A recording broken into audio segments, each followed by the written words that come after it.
Hey everyone, welcome back. Did you know that in iOS 26, there's a super easy way to find all your favorite photos in just a few taps? Today, I'll show you exactly how to do it. First, open the Photos app on your iPhone.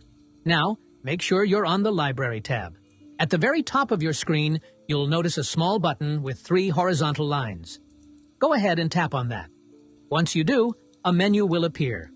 From here, select Filters. You'll see different options like photos, videos, screenshots, and more. But what we're looking for is the Favorites option. Just tap on it, and instantly, your gallery will update to show only your favorite photos and video clips. And that's it. Super quick and super helpful if you don't want to scroll through your entire library.